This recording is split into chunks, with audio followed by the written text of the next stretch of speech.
Muchas gracias, viceministro. Sí, le ocurrió eso que suele suceder con Reconectando y uno se queda por un momentito así como en el limbo. Pues, viceministro, empecemos por el principio. Cuéntenos cuál es la situación acerca de esa asignación al Tribunal Supremo Electoral que ha sido noticia, como ya dije hace varias semanas. ¿Qué puede contarnos al respecto? A ver, lo primero que se debe tener en consideración es que no solo el Tribunal Supremo Electoral está solicitando movimientos presupuestarios, sino todas las entidades del sector público. Y esto porque, recuerdan ustedes, la resolución de la Corte de Constitucionalidad en torno al decreto que daba vida al presupuesto para el ejercicio fiscal 2024. Como está suspendido provisionalmente, tal y como lo ordena la Constitución, el vigente es el decreto que corresponde al presupuesto del ejercicio del año 2023. Entonces, hay necesidad de hacer reacomodos de las estructuras tanto programáticas como presupuestarias de todas las entidades. Por ejemplo, la nómina, eso es lo que generalmente están entrando las solicitudes ahora al Ministerio de Finanzas Públicas. Por ejemplo, el caso particular de educación, ¿no? Precisamente por ese desfase entre lo que se tenía previsto para 2024 y lo que se tiene previsto en el decreto que está vigente, que es para el ejercicio 2023. Esa es una de las primeras cosas. Pero rápidamente ustedes pensarán, bueno, el caso del Tribunal Supremo Electoral.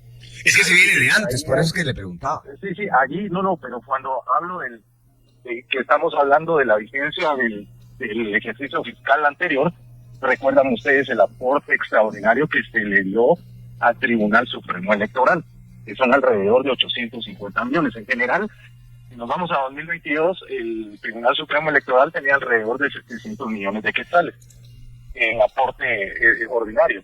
En 2023 el aporte ordinario era alrededor de ese monto, pero con motivo del proceso eleccionario se dieron 850 millones como aporte extraordinario.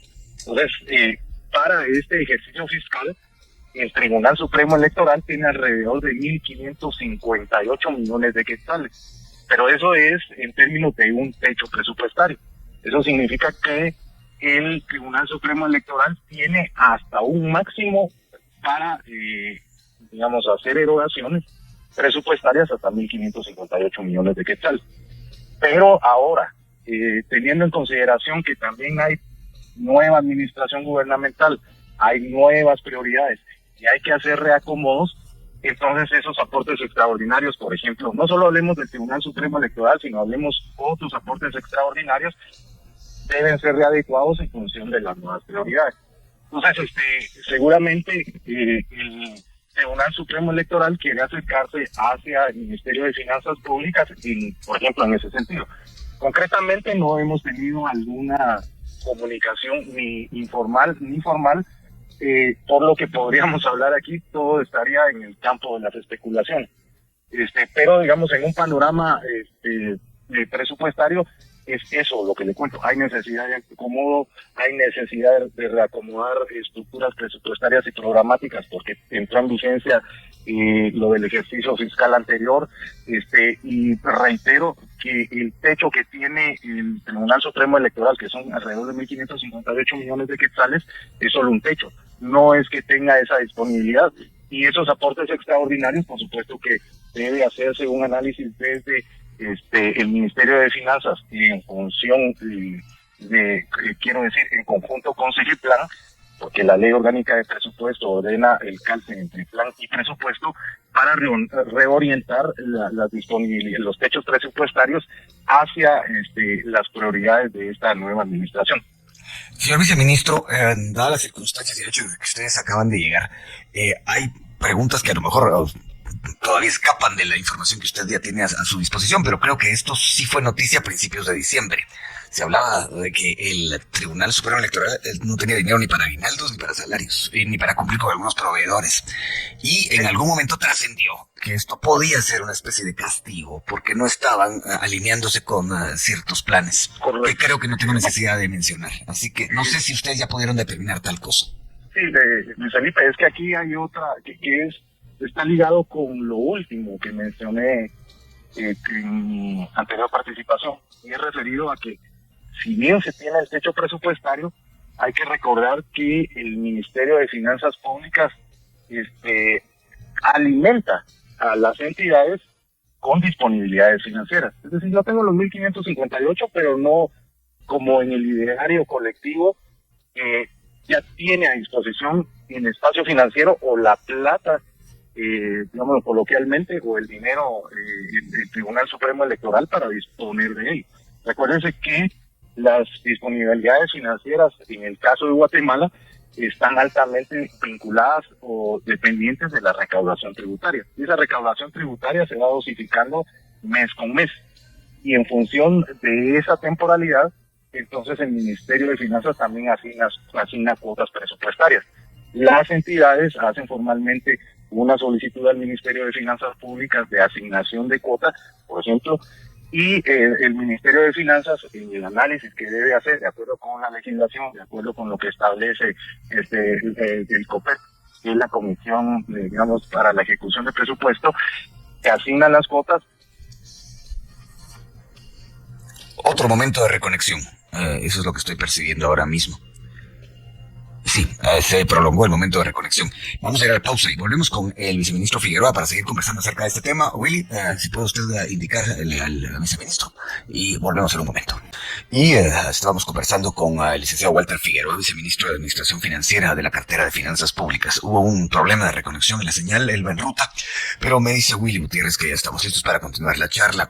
Señor viceministro, estábamos a la mitad de una exposición suya, si quiere la retomamos. Y básicamente, grandes rasgos, era la pregunta de si había o no se podía determinar si había habido un castigo de parte de la administración anterior contra el TSE por no acatar sus órdenes. ¿Qué puede decirnos al respecto?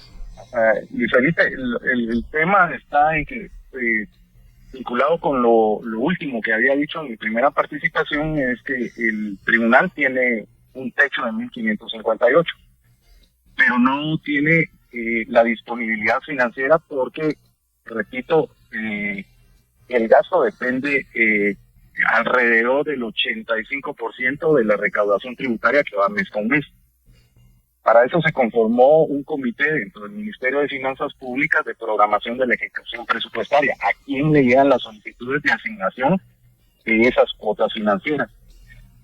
Pero como depende de cómo se está recaudando, depende de las prioridades, es posible que en algún momento el Tribunal Supremo Electoral haya solicitado una cuota, pero de acuerdo con el flujo de ingresos tributarios y de algunas otras prioridades, el Ministerio de Finanzas no le haya servido la totalidad de la cuota financiera. Muy probablemente en el cierre del ejercicio fiscal. Vuelvo a decir, esto lo estamos viendo en el plano de la especulación porque, como usted bien decía, nosotros recién asumimos, ¿no? Prácticamente esta semana tuvimos nuestro primer día en el ministerio, por lo que ya la audiencia sabe, y resulta que entonces podríamos decir que muy probablemente el Tribunal Supremo Electoral, al no tener la cuota que solicitó, tiene compromisos pendientes de pago. Y ahora se quiere acercar al Ministerio de Finanzas Públicas y a las nuevas autoridades para darle una salida o buscar una viabilidad financiera para hacer frente a esos compromisos. Buscar una viabilidad financiera, todo eso implica trabajo que es precisamente lo que usted nos acaba de decir, está a cargo de la cartera de la cual usted es viceministro. Me llamó la atención cuando usted dijo, licenciado Figueroa, que hay otras entidades que por medio de sus funcionarios están haciendo solicitudes similares. ¿Qué puede decirnos al respecto? Sí, Luis Felipe, reitero que las estructuras presupuestarias son viejas, por decirle algo, y las programáticas son viejas. Le pongo el ejemplo que nos está llevando a hacer reacomodamientos de programáticos y presupuestarios. Resulta que el plan de gobierno de la anterior administración no es el vigente. Ese en general tenía metas, tenía resultados que difieren de los que presenta la nueva administración. Por eso usted dijo que las readecuaciones se estaban haciendo en función de las nuevas prioridades. Eso correctamente, entonces eso es lo que hay que trabajar. Precisamente por eso es que ustedes oyen a los analistas, bueno, y lo ven ustedes en los reportes o en los indicadores que salen del sistema de contabilidad integrada, que el primer año es una ejecución baja, ¿no? Precisamente porque las nuevas autoridades están asumiendo tienen nuevas prioridades, están buscando los espacios presupuestarios, y en este arranque tenemos, digamos, como un reto adicional, que es la vigencia del presupuesto del ejercicio anterior. Entonces, en eso precisamente está Plan, Ministerio de Finanzas, y está las entidades haciendo malabares para poder reestructurar el presupuesto de las nuevas prioridades. Y, digamos, le pongo el ejemplo. En el anterior presupuesto habían asignaciones hasta ciertos montos para recursos humanos. Para esta nueva administración cambian esos montos. Entonces hay que buscar renglones para trasladarlos a, digamos, para el pago de nómina, por ejemplo. Recurso humano, eso, perdón que lo interrumpa, señor viceministro. Ayer el presidente Arevalo decía que ya había ordenado varias auditorías en diferentes, bueno, prácticamente todas las entidades de gobierno, y que estaba a la espera de los resultados para ya dar una conferencia de prensa y presentar los números tal y como los va a encontrar esta auditoría. Sin embargo, ha trascendido, que aunque no es la primera vez que sucede, pero digamos llama la atención, lugares donde han encontrado gente que fue contratada a partir del 1 de enero de este año y que la dejaron, digamos, de alguna manera asegurada 3, 4, 6 meses. Exacto. ¿Eso ustedes cómo lo van a enfrentar? Nosotros estamos haciendo el análisis, porque, a ver, la cartera de finanzas es la que dota de recursos al sector público para la ejecución de gastos. En el caso preciso del recurso humano, recuérdese que ya hay una contratación de ese recurso humano y nosotros hacemos refrendar el pago de los sueldos, de los salarios y de los honorarios de la planilla. Sin embargo, se están planteando algunas normas de transparencia, normas de racionalización del gasto, si se le puede llamar así, en las que vamos a tener que abordar el tema del recurso humano mediante, muy probablemente, auditorías internas y auditorías quizá con la Contraloría General de Cuentas para ver el tema de las plazas fantasmas. Entonces, aunque le vuelvo a decir, nosotros somos quienes tratamos de financiamiento a las entidades, vamos a trabajar esa parte porque también tenemos conjuntamente con la UNSEC esta temática, porque nosotros tenemos, digamos, el manejo de guatenóminas y sabemos quiénes están como bajo el renglón 029, el renglón 021, el renglón 011, es decir, el personal permanente y el personal temporal que están en la nómina, que es la que maneja el Ministerio de Finanzas Públicas. Yo creo que eso meritaría una entrevista aparte, o sea, como para ya adentrarnos en el tema. Claro, eso sí es, pero vuelvo a decir, el Ministerio de Finanzas Públicas es quien dota del recurso, el recurso financiero de algo que ya contrataron las entidades. Entonces, ahí hay que hacer no solo el análisis financiero, sino también el análisis legal para determinar qué acciones, que ya se están haciendo, ¿verdad? Qué acciones se deben tomar en consideración para ver el tema de plazas fantasmas, el tema de las plazas duplicadas, etcétera. Licenciado Figueroa, nos queda un minuto y esta pregunta seguramente da para más, pero quisiera que usted en ese lapso nos cuente cómo, si se puede imaginar tal cosa, cuál sería la situación si hubiese quedado vigente el presupuesto que se aprobó el pasado 30 de noviembre.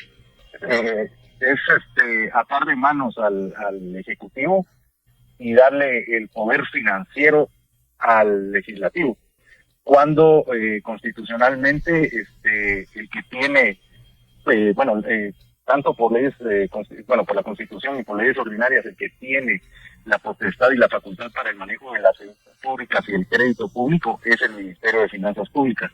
Entonces era más o menos como extorsivo y el presupuesto que se ha creado en el sentido de obligar al Ejecutivo a tratar de negociar con el Legislativo a través del presupuesto, porque prácticamente no podía hacer nada del Ejecutivo. La política fiscal estaba fuera del alcance del Ministerio de Finanzas Públicas. Eso no es plata, eso hubiera significado ese presupuesto que quedó aprobado el 30 de noviembre del año pasado. Y por supuesto habían caminos a la corrupción, ¿no? En notas de prensa se ven ahí el tema de nuevo de la obra pública, ¿no? Entonces, financistas, obras inconclusas, pagos, digamos, fantasmas. Lo digo pagos fantasmas porque habían ahí 7 dragados en ese presupuesto que se planteaba, que habían sido, en teoría, terminados hace 2 años. ¿Y cómo fiscaliza usted eso? Es decir, dragados, 7 dragados que se habían terminado hace 2 años, pero que estaban presupuestados para hacerse. Sí, en términos financieros, para su pago. Eran alrededor de 86 millones de quetzales. Pues bueno. ¿Cómo fiscaliza usted eso? Bueno, y ahí hablamos de todo lo que se servían en el Ministerio de Comunicaciones y sus unidades ejecutoras. Bueno, de hecho, la ministra actual ya ha hablado de declarar lesivos algunos de los negocios que ha encontrado. Bueno, como le digo, para eso sería necesaria tu entrevista, licenciado Figueroa. Gracias por haber contestado esta llamada telefónica. Hablábamos con el viceministro de Administración Financiera de la Cartera de Finanzas, Walter Figueroa. Y bien, hasta aquí el video de hoy. Recuerden que ustedes tienen la última opinión, la cual pueden dejar en la cajita de comentarios. Dicho esto, nos vemos en el siguiente video. Adiós.